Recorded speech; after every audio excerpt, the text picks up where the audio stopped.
Kwa jina la Baba na la Mwana na Roho Mtakatifu, na Bwana awe nanyi.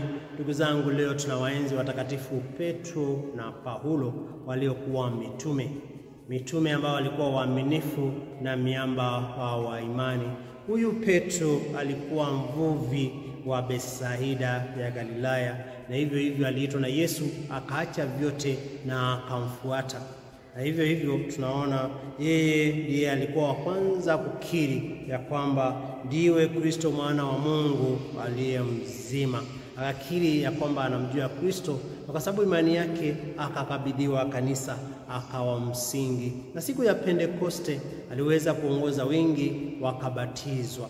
Na hivyo akaongoza hiyo kanisa ya Antiokia, na baadaye akaenda kule Roma, akawa askofu wa kwanza. Na katika mwaka wa 66 tunaona kwamba Kaisari aliweza kuwasha moto katika mji wa Roma, na hivyo kusingizia wale ambao walikuwa wa Kristo, wale ambao walikuwa wanamfuasa ama walikuwa na imani ya huyu Yesu ambao waliuliwa. Kwa sababu hiyo akasema wote ambao wanakiri hiyo imani waweze kushikwa na kufungiwa. Baadaye hiyo mwaka waliokuwa wanafuata, kwa sababu ya imani na kwa sababu ya msimamo wake, Petro aliweza kuuliwa, na yeye akasema kwamba asisulubishwe kama Yesu, lakini kichwa chake ikawa chini na miguu yake juu. Akasimamia imani yake, akawa mwamba wa imani ambalo kanisa lilijengwa. Na huyu Paulo vile alikuwa mtesi wa wale ambao walikuwa wanamfuasa Yesu Kristo. Wakati ambao alikuwa katika barabara akiendea Damaski, naona kwamba aliweza kutokewa, Mungu aliweza kumtokea, na hivyo akaongoka, na baadaye akashika ile imani bila kurudi nyuma, na akaanzia pale Damaski akaenda sehemu tofauti, akafikia watu wa mataifa. Na tunaona kwamba wakati ule alikuwa anatiliwa gerezani, lakini hakukata tamaa. Lakini kuna huyu mmoja alikuwa anaitwa Nero, ambaye alikuwa mkali sana, mkaidi. Kwa hivyo akaamuru huyu Paulo aweze kukatwa kichwa. Kwa hivyo akakata kichwa chake, akafa. Wafia ndini wawili, Petro na Paulo, ambao tunawaenzi kwa sababu ya kujitoa kwao na msimamo wao katika imani. Je, kwa kweli wewe unaweza kujitoa vyema katika imani yako? Ni mara ngapi ambao unashindwa kushikilia imani yako? Unashindwa kushika amri za Mungu, unashindwa kuwa mwaminifu katika sakramenti, unashindwa kuwa mwaminifu katika sala, umekuwa mwaminifu, unakosa kuwa mwaminifu katika matendo. Simamia yale ambayo unapaswa kuwa. Wewe ni mtume, fanya hiyo kazi kwa uaminifu. Wewe ni mshonari, fanya umishonari wako kwa njia inayofaa. Na katika somo letu la kwanza linatoka Matendo ya Mitume sura ya 12 aya ya kwanza hadi 11. Na tunaona kuna huyu mfalme Herode ambaye alikuwa mkatili sana.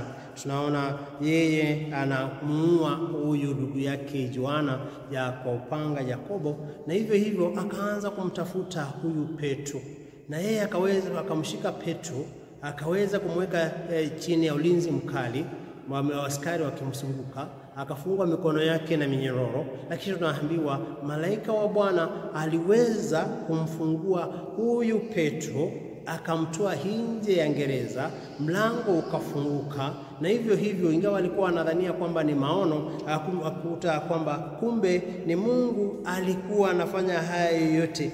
Bwana akapeleka malaika wake na kumtoa katika mikono ya Herode na katika kutazamia kote kwa taifa ya Wayahudi. Kwa njia yake Mungu akaweza kumuinua, na hivyo huyu Yesu mfufuka akamuongoza akatoka gerezani. Ndugu zangu, mara nyingi katika maisha yetu tunaona kuna vitu vingi ambavyo vimetufunga, kuna vitu vingi ambavyo vinatusunguka, kuna vitu vingi ambavyo vinatuandamana. Labda unaweza kuwa umefungwa na huyo mume wako ama mke wako katika mawazo yake ama katika matendo.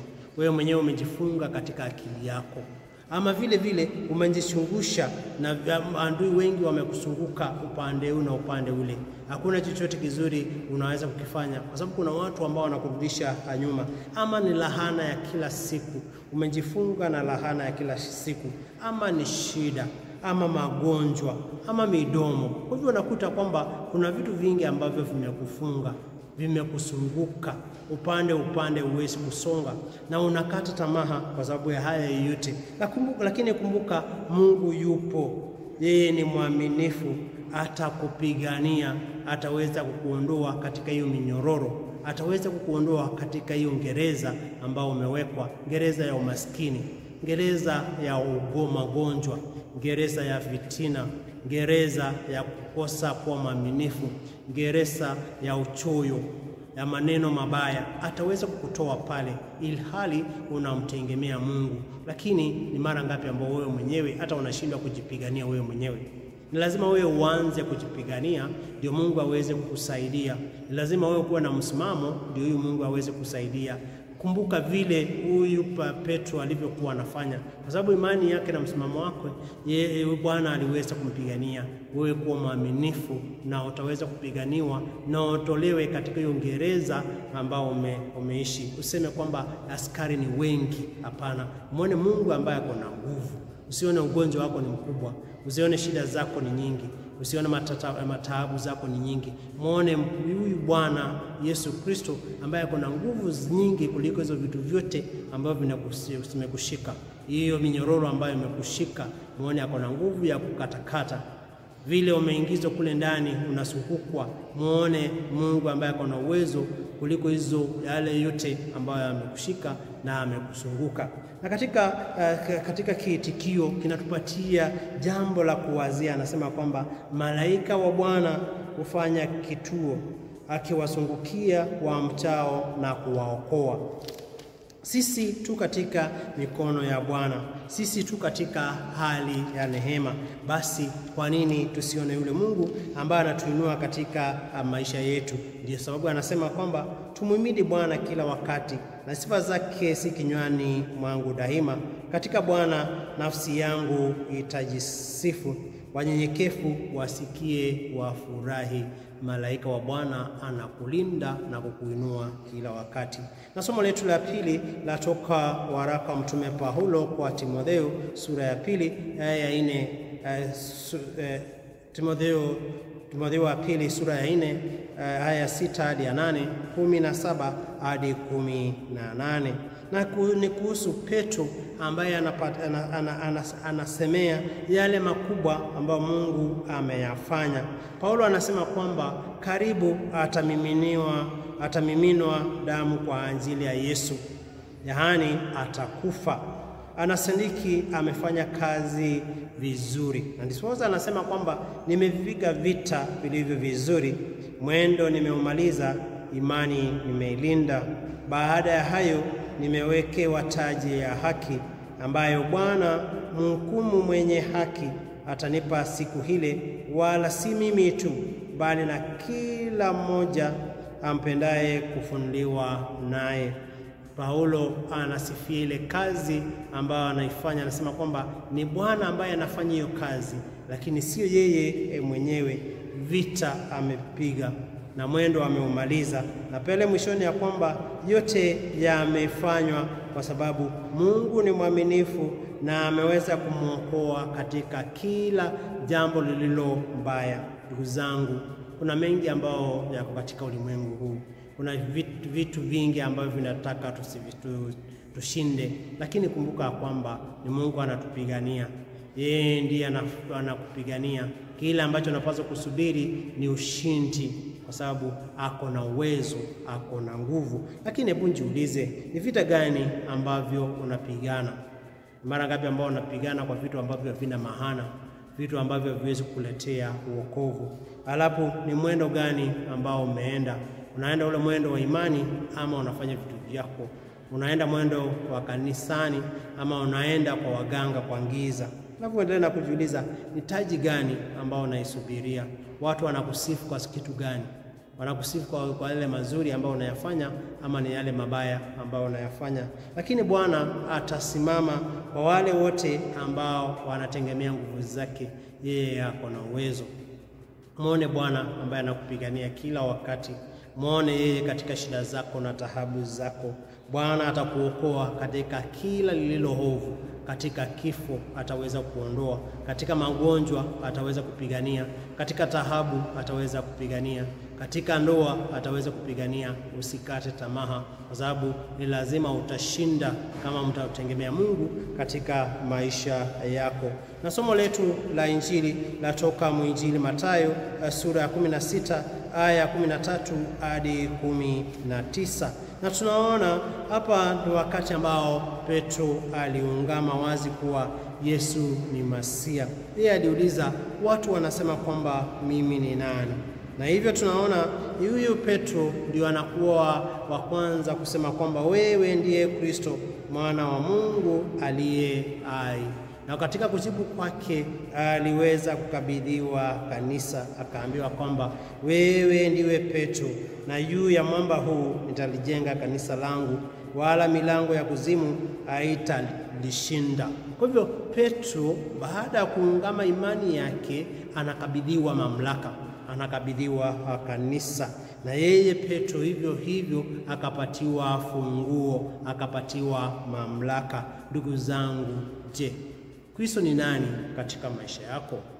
Huyu Yesu ambaye tunamwamini na kumwabudu ni nani katika familia yako, katika sehemu zako za kazi? Je, unaweza kuwa na imani thabiti kusimama kusema kwamba, ama unaweza kupeana ushuhuda ya kwamba unamjua huyu Yesu katika maisha yako? Kwa sababu kama Petro na sisi tumekabidhiwa kanisa, tumepatiwa mamlaka, tumepatiwa kazi ya kufanya.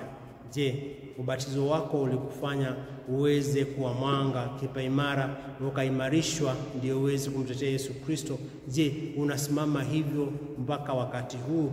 Mara ngapi ambao tumeshindwa kwa sababu hata sisi sio mwamba. Unakuta katika maadili sisi sio mwamba, sisi sio njiwe.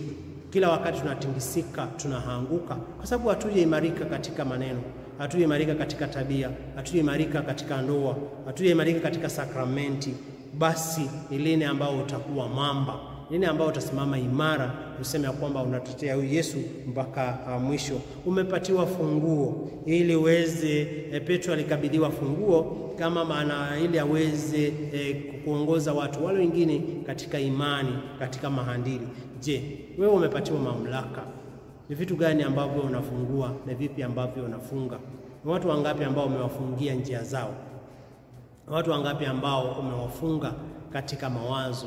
Hata umeweza kuwafunga katika ndoa, hata umeweza kuwafunga kiimani, umeweza kuwafunga katika tabia zao, kwa sababu hutaki wafanye kitu kizuri, hutaki chema kitokee kwao. Umewafunga, haujakabidhiwa mamlaka ya namna hiyo. Na zile funguo ambazo tumepatiwa ni kwamba tufungilie watu wale wengine neema za Mungu katika maisha yao. Kwa nini wewe umewafungia? Na hiyo sio kasi yako. Kwa nini wengine umewapeleka katika giza na ulialikwa uweze kuwapeleka katika mwanga? Wewe mwenyewe mamlaka ambayo umepatiwa ni mamlaka ya kujenga, sio ya kuharibu. Usitumie nguvu zako kuharibu watu wale wengine. Usitumie nguvu zako kuumiza watu wale wengine, kuharibia maisha watu wale wengine. Wewe tumie hizo nguvu ambazo Mungu alikukabidhia, hizo funguo ambazo alikupatia kufungulia watu milango ya neema, milango ya msamaha. Wacha kufungia watu roho zao, ukuta kwamba hawezi kuelewana ama hawezi karibiana. Kumbuka Mungu ndiye huyo huyo ambaye anabadilisha yote, na Mungu ndiye huyo huyo ambaye anatuweza tusimame imara. Huyu Petro alikuwa na wasiwasi, imani yake ilikuwa na yumba.